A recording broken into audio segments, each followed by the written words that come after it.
y'all? Virgo, Libra, Cusp, it's Sagittarian Truth Seeker here, and I am here with your love rating for the New Year's. Happy New Year's 2019 January. Okay, before we start, I would like to say the way that I do Cusp readings is I do normal readings first, and then I wait a couple days and I do Cusp. That's how it works, okay?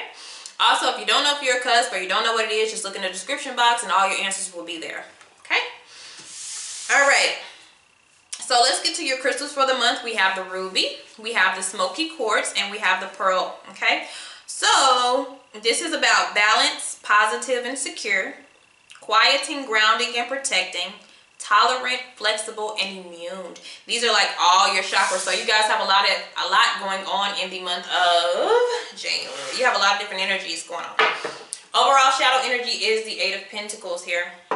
So what are we trying to pay attention to? What are we trying to put our focus on? So it's about focus is the overall energy of the reading now. Your energy is the Chariot, all right? That is the willpower to start something and get into motion, it's about movement in a certain direction, but it's after a very hard time.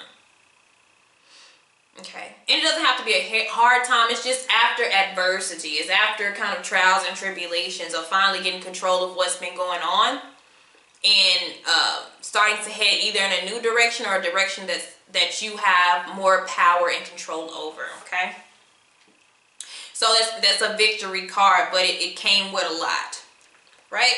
So our striving goal is the Death card here. So yeah, we are going to have to cut ties with something because there's always two directions or more to something, but there's always either we can do this or we can do that. But what it looks like is we're going to have to make a decision to shed off something, okay?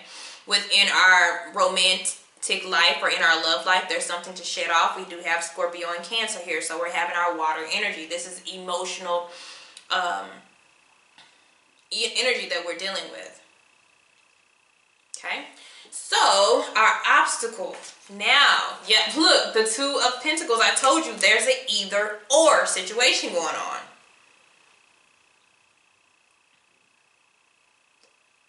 So we're at the point where we do have more control of the situation than we did at first, but it's still the choice of where do I go?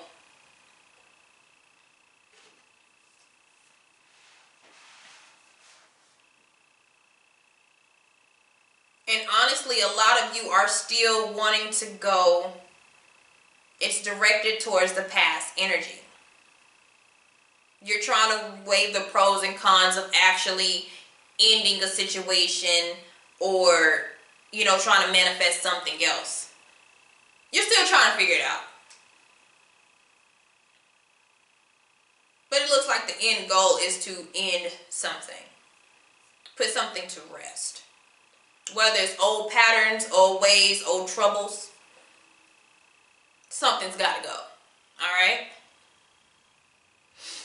So let's look at the past. What is all the chaos about here? And we have a lot of twos, so that's just telling me.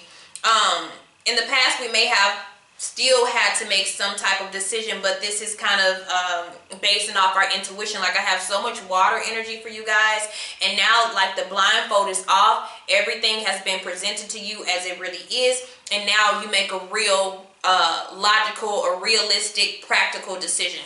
Because we go from Swords, which is in our mind, she's blindfolded, which is we're kind of having to think about what we feel like is going on. This is kind of using your intuition over everything. You're trying to put your logic and your intuition together. Things haven't been shown to you yet. Things have not been revealed to you. You have not gotten the information that you wanted. And then with the Two of Pentacles, we see it now. We saw it.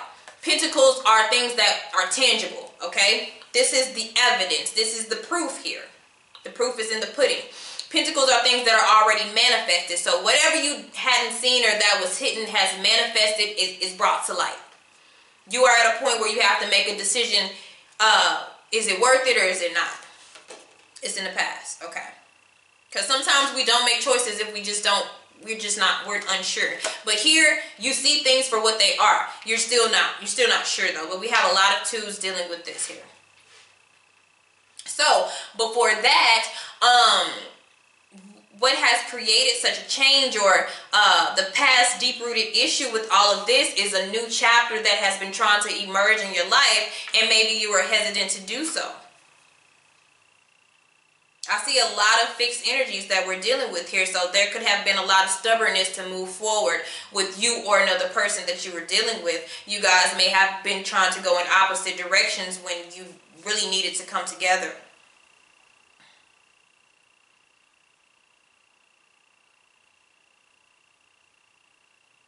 You're fighting between chapters.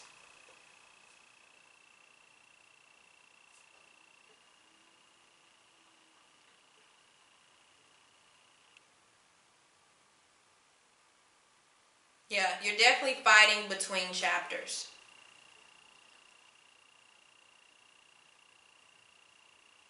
The new book hasn't even opened, but it's like, should I completely close out? I mean, I've been through the ups and downs with this whole situation, but do I just completely close it out? Or am I stronger and can handle it and can get past it and just still, you know, have the best hope that it will go in my direction, since I have more control over it? It's very sticky, very hard to evaluate, because you're at a point where you're trying to evaluate what you want to do. So let's see what's coming in the near future. Is the Page of Wands here. This is where you get your aha moment. This is where you start to think of ideals. This is a newness coming for you. This is information coming to you too. This could be even be a message of some sort.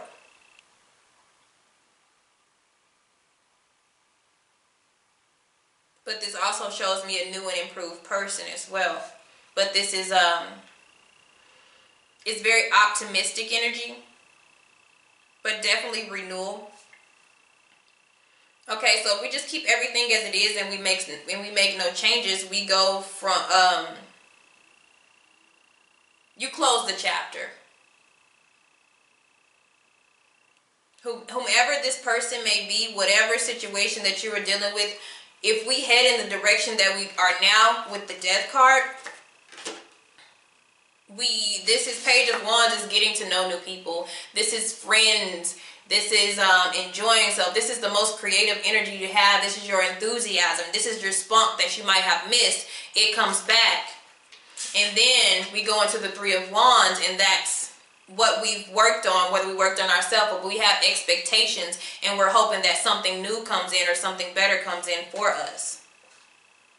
Now, even if you stick with, we're going to look, if you stick with this old situation, if you don't evolve to this new chapter, we're going to look and see what happens there.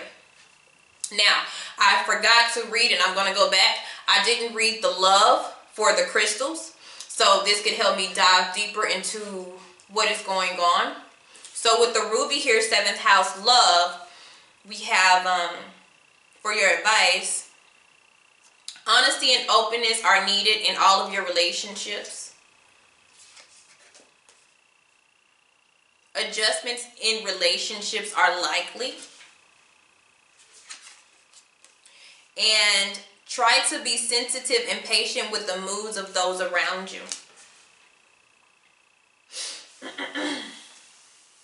It's still, my story still sticks. Because I feel like, and I tell people all the time, the Death card does not mean that the relationship is completely over, but it does mean if we don't make drastic changes now, then nothing will come of this. So you may decide that we're going to work on this and we're going to fix it, and whatever that we went through, if we've gotten through it now, I've got the willpower to get through it. Okay? And so it could be a possibility where when we have the Page of Wands, we start out that sometimes this is that friendship that we lack in a relationship. Once we fall into that love category, we forget about the like. Okay? And then we go into the Three of Wands, which is, you know, waiting for the progress that we're wanting to see through the work that we've been through. Other people, the story is switched. It is, we're moving on. We're branching out. We're dating. We're becoming our new self. We're finding ourselves and our personality again. And we're just patiently waiting, you know, for something to happen for us. but our expectations are very high, but they're at the same time, with the Page of Wands, this is actually somebody kind of pushes the expectations back. Let's see what's out there. And so you go and you see what's out there. Now, let's keep going a little bit deeper into this. Okay, so next we have, how do you get over what is holding you back? I'm telling you, there's a lot of wands. There's a need to step into your power. And some of you, it's a fire sign that's holding you back. Leo, Aries, Sagittarius. I also see Capricorn, like I said, Cancer and Scorpio energy with a little bit of air. So it could be an air, moon, or rising sign. But at the same time, for the Queen of Wands, her traits are standing in her power, learning her self-worth, and being able to get past, you know, what brought her down in the first place, him or her. The other part of that is what's holding you back is a fire sign or somebody with some very aggressive traits. Okay? So how to change what is to what should be. I get this. I'm getting power. The Emperor, that's about discipline. That's about creating structure. So if you feel like you can create structure within the person that you are dealing with, and you guys can, you know, get back to the basics, then yes, some of you it's an Aries. But I also feel like this is saying go to something that's more foundational for you, that's more disciplined, that's more your, you know, what you want.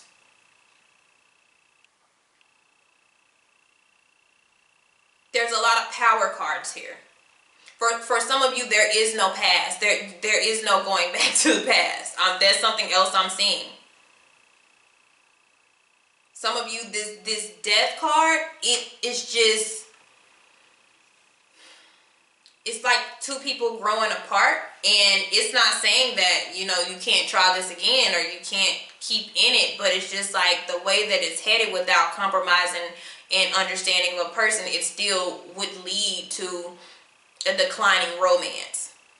So this is all about willpower. Okay? And this is all about stepping into your power. And, you know, it's a lot about, you know, control, but not the control of having power over somebody else, but having power over yourself and the way you want to move. So this is actually a very, very deep reading. Okay? I will see you guys later. Bye.